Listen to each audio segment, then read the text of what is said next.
Children were ever present in Victorian Britain. With the coming of the Industrial Revolution, its towns and cities witnessed huge population growth.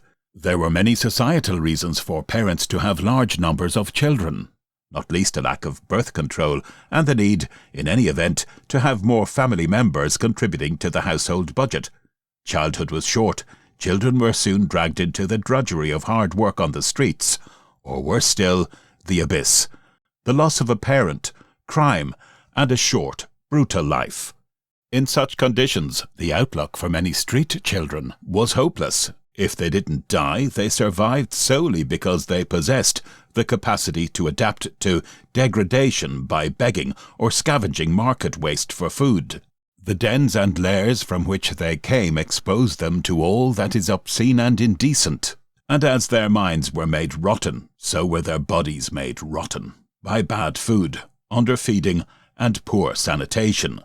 Today, we travel back to 1860s London with an investigative journalist who discusses why he believes so many children found themselves neglected and on the streets, as well as telling us how they managed to survive day to day. He also describes the conditions in which they were born and brought up. It is these horrific homes which might make you understand why the harsh streets of London were considered a better alternative by some Victorian children than the hovels where their miserable lives began. Before we move on, if you're interested in history like this, and you want to find out more about what life was really like for people in the past, please consider subscribing for more content. If you'd like to support what we make for you, check out the description for links to ways you can help us to continue bringing the past alive. It is a startling fact that in England and Wales alone, at the present time, the number of children under the age of 16, dependent more or less on the parochial authorities for maintenance, amounts to 350,000. It is scarcely less startling to learn that annually more than 100,000 criminals emerge at the doors of the various prisons that, for short time or long time, have been their homes, and with no more substantial advice than to take care that they don't make their appearance there again, are turned adrift once more to face the world, unkind as when they last stole from it. This does not include our immense army of juvenile vagrants. It is an accepted fact that daily, winter and summer, within the limits of our vast and wealthy city of London, there wander, destitute of proper guardianship, food, clothing, or employment, 100,000 boys and girls in fair training for the treadmill and the oakum shed, and finally for Portland and the convict's mark. Mr. Bumble derives his foster children from sources innumerable, a name source from Charles Dickens' novel Oliver Twist and subsequently used colloquially to refer to parish officials who oversaw the workhouse and orphans. There are those that are born in the house and who, on some pretext, are abandoned by their unnatural mother. There are the strays, discovered by the police on their beats and consigned for the present to the workhouse and never owned. There is the offspring of the decamping weaver or shoemaker who goes on tramp to better himself, but never succeeding, does not regard it as worthwhile to tramp home again to report his ill luck. These, and such as these, may truly ascribe their pauperism to neglect on somebody's part, but by far the greater number are what they are through sheer misfortune. When death snatches father away from the table scarcely big enough to accommodate the little flock that cluster about it, snatches him away in the lusty prime of life, and without warning, or, worse still, flings him on a bed of sickness, the remedies for which devour the few pounds thriftily laid aside for such an emergency, and, after all, are of no avail. What other asylum but the workhouse offers itself to mother and children?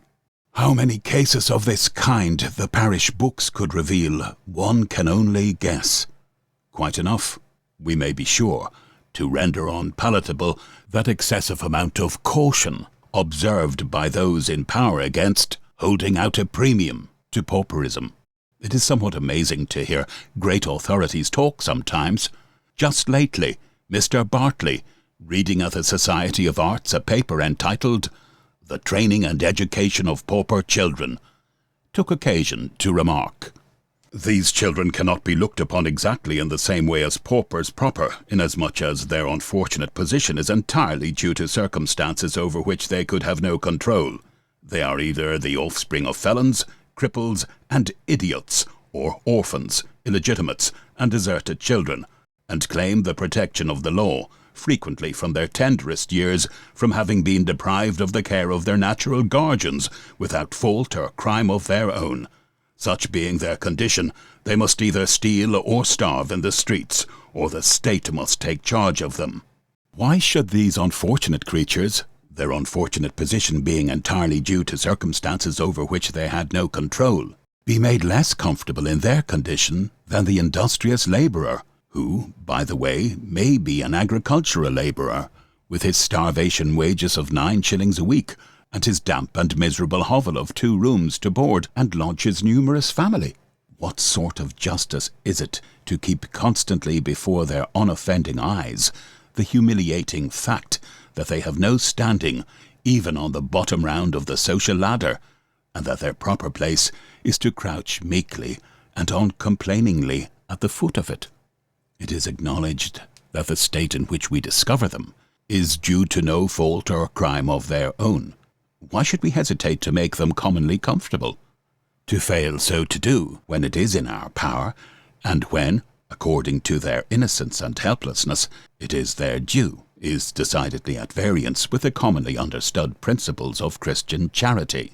They are, or should be, a class whose hard necessity has been brought under the notice of the authorities, and by them considered and provided for. There are other neglected children besides those already enumerated, and who are not included in the 10th part of a million who live in the streets, for the simple reason that they are too young to know the use of their legs. They are coming on, however. There is no present fear of the noble annual crop of 100,000 diminishing. They are so plentifully propagated that a savage preaching civilization might regard it as a mercy that the localities of their infant nurture are such as suit the ravening appetites of cholera and typhus. Otherwise they would breed like rabbits in an undisturbed warren, and presently swarm so abundantly that the highways would be overrun, making it necessary to pass an Act of Parliament, improving on the latest enacted for dogs, against the roaming at large of unmuzzled children of the gutter. Observe the vast number of city Arabs, a Victorian term for street children, to be encountered in a walk from Cheapside to the Angel at Islington, say. You cannot mistake them. There are other children who are constantly encountered in the street, male and female, who, though perhaps neither so ragged and dirty as the genuine juvenile vagrants, are even more sickly and hungry-looking. But it is as easy to distinguish between the two types, between the home-owning and the homeless, as between the sleek pet dog and the cur of the street, whose ideas of a kennel are limited to that represented by the wayside gutter, from which good-luck edibles may be extracted. Not only does the youthful ragamuffin cry aloud for remedy in every street and public way of the city, he thrusts his ugly presence on us continuously and appeals to us in bodily shape. In this respect, the curse of the neglected children differs widely from any of the others, beggars alone excepted, perhaps, and even as regards beggars, to see them is not always to believe in them as human creatures helpless in the sad condition in which they are discovered, and worthy of the best help we can afford to bestow on them. It is next to impossible by outward signs merely to discriminate between the impostor and the really unfortunate and destitute. The pallid cheek and the sunken eye may be a work of art and not of nature, and in the cunning arrangement of rags, so as to make the most of them. The cheat must always have an advantage over the genuine article. Weighing the evidence pro and con, the object of it creeping even at his snail's pace may be out of sight before we arrive at what appears to us a righteous verdict, and our scrupulous charity reserved for another occasion. But no such perplexing doubts and hesitation need trouble us in selecting the boy gutter bred and born from the one who lays claim to a home, even though it may be no more than a feeble pretence, consisting of a family nightly gathering in some dirty sty that serves as a bedroom, and a morning meeting at a board spread with a substitute for a breakfast. In the latter there is an expression of countenance utterly wanting in the former, an indescribable shyness, and an instinctive observance of decency that has been rain-washed and sun-burnt out of the vagabond of the London highway since the time of his crawling out of the gooseberry sieve with a wisp of hay in it that served him as a cradle. And here I can fancy I hear the incredulous listener exclaim, "But that is mere imagery, of course. Ragamuffin babies never are cradled in gooseberry sieves with a wisp of hay to lie on." Let me assure you, dear madam, it is not imagery, but positive fact. The strangest receptacles do duty as baby cradles at times. A raisin box may be so adapted, or even an egg box, the latter with a bit of straw in it as a cradle for an invalid baby with a broken thigh. But as regards the gooseberry sieve, it is a fact that came under my immediate observation. Accompanied by a friend, he was on a visit of exploration into the little-known regions of Baldwin's Gardens, in Leather Lane, a neighbourhood of London infamous in the 17th century as the home of lawless debtors. And entering a cellar there, the family who occupied it were discovered in a state of dreadful commotion. The mother, a tall, bony, ragged shrew, had a baby tucked under one arm, while she was using the other by the aid of a pair of dilapidated nozzle-less bellows in inflicting a tremendous beating on a howling young gentleman of about 11 years old. "Tut, tut, what is the matter, Mrs. Donnelly? Rest your arm a moment now, and tell us all about it." "Matter? Sure it's matter enough to drive a poor widdy beyond her senses." And then her rage turning to sorrow, she in pathetic terms described how that she had left that bad boy Johnny only a few moments in charge of the darlint comfortable asleep in her basket, and that he had neglected his duty, and that the beast of a donkey had smelt her out and ate her clean out o' bed. I have had so much experience in this way that one day I may write a book on the haunts and homes of the British baby. It was not long after the incident of the gooseberry sieve that I discovered in one small room in which a family of 6 resided 3 little children, varying in age from 3 to 8, perhaps, stark naked. It was noon of a summer's day, and there they were, nude as forest monkeys, and so hideously dirty that every rib bone in their poor wasted little bodies showed plain, and in colour like mahogany. Soon as I put my head in at the door, they scattered, scared as rabbits, to the bed, an arrangement of evil-smelling flock and old potato sacks, and I was informed by the mother that they had not a rag to wear, and had been in their present condition for more than 3 months. Let us return, however, to the hordes of small Arabs found wandering about the streets of the city. To the mind of the initiated instantly recurs the question, whence do they all come? They are not imported like those other pests of society, German band boys or organ grinders. They must have been babies once upon a time. Where did they grow up? In very dreary and retired regions, my dear sir. Though, for that matter, if it should happen that you are perambulating fashionable Regent Street or aristocratic Belgravia, when you put to yourself the perplexing question, you may be nigher to a visible solution of the mystery than you would care to know. Where does the shoeless, ragged, dauntless, and often desperate boy of the gutter breed? Why, not infrequently as close almost to the mansions of the rich and highly respectable as the sparrows in their chimney stacks.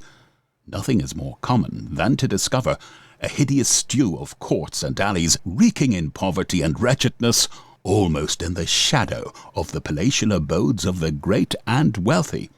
Such instances might be quoted by the dozen. It is seldom that these fledglings of the hawk tribe quit their nests, or rather their nesting places, until they are capable, although on a most limited scale, of doing business on their own account. Occasionally a specimen may be seen in the vicinity of Covent Garden or Farringdon Market, seated on a carriage extemporized out of an old rusty tea tray and drawn along by his elder relatives by means of a string. It may not be safely assumed, however, that the latter are actuated by no other than affectionate and disinterested motives in thus treating their infant charge to a ride. It is much more probable that, being left at home in the alley by their mother, who is engaged elsewhere at washing or charring, with strict injunctions not to leave baby for so long as a minute, and being goaded to desperation by the thoughts of the plentiful feed of cast-out plums and oranges to be picked up in common garden at this dead-ripe season of the year, they have hit on this ingenious expedient by which the maternal mandate may be obeyed to the letter, and their craving for market refuse be at the same time gratified. By the by, it may be mentioned as a contribution towards solving the riddle. How do these 100,000 street prowlers contrive to exist? That they draw a considerable amount of their sustenance from the markets. And really it would seem that by some miraculous dispensation of Providence, garbage was for their sake robbed of its poisonous properties, and endowed with virtues such as wholesome food possesses. Did the listener ever see the young market hunters at such a feed, say in the month of August or September? It is a spectacle to be witnessed only by early risers who can get as far as Covent Garden by the time that the wholesale dealing in the open falls slack, which will be about 8 o'clock, and it is not to be believed unless it is seen. They will gather about a muck-heap and gobble up plums, a sweltering mass of decay, and oranges and apples that have quite lost their original shape and colour with the avidity of ducks or pigs. I speak according to my knowledge, for I have seen them at it. I have seen one of these gaunt, wolfish little children with his tattered cap full of plums of a sort of which I would not have permitted a child of mine to eat for all the money in the mint. And this at a season when the sanitary authorities, in their desperate alarm at the spread of cholera, had turned bill stickers and were begging and imploring the people to abstain from this, that, and the other, and especially to beware of fruit unless perfectly sound and ripe. Judging from the earnestness with which this last provision was urged, there must have been cholera enough to have slain a dozen strong men in that little ragamuffin's cap, and yet he munched on till that frowsy receptacle was emptied, finally licking his fingers with a relish. It was not for me to forcibly dispossess the boy of a prize that made him the envy of his plumless companions, but I spoke to the market beadle about it, asking him if it would not be possible, knowing the propensities of these poor little wretches, so to dispose of the poisonous offal that they could not get at it. But he replied that it was nothing to do with him what they ate so long as they kept their hands from picking and stealing. Furthermore, he politely intimated that, unless I had nothing better to do, there was no call for me to trouble myself about the little varmint, whom nothing would hurt. He confided to me his private belief that they were made inside something after the ostrich, and that farrier's nails wouldn't come amiss to 'em if they could only get 'em down. However, and although the evidence was rather in the sagacious market beadle's favour, I was unconverted from my original opinion, and here take the liberty of urging on any official of Covent Garden or Farringdon Market who may happen to adopt my suggestion as to the safe bestowal of fruit offal during the sickly season, that great danger is incurred by allowing it to be consumed as it now is. There cannot be a question. Perhaps it is too much to assume that the poor little beings whom hunger prompts to feed off garbage do so with impunity. It is not improbable that, in many cases, they slink home to die in their holes as poisoned rats do. That they are never missed from the market is no proof of the contrary. Their identification is next to impossible, for they are like each other as apples in a sieve, or peas in one pod. Moreover, to tell their number is out of the question. It is as incomprehensible as is their nature. They swarm as bees do, and arduous indeed would be the task of the individual who undertook to reckon up the small fry of a single alley of the hundreds that abound in squalor's regions. They are of as small account in the public estimation as stray street curs, and, like them, it is only when they evince a propensity for barking and biting that their existence is recognized. Should death tomorrow morning make a clean sweep of the unsightly little scavengers who grovel for a meal amongst the market offal heaps, next day would see the said heaps just as industriously surrounded.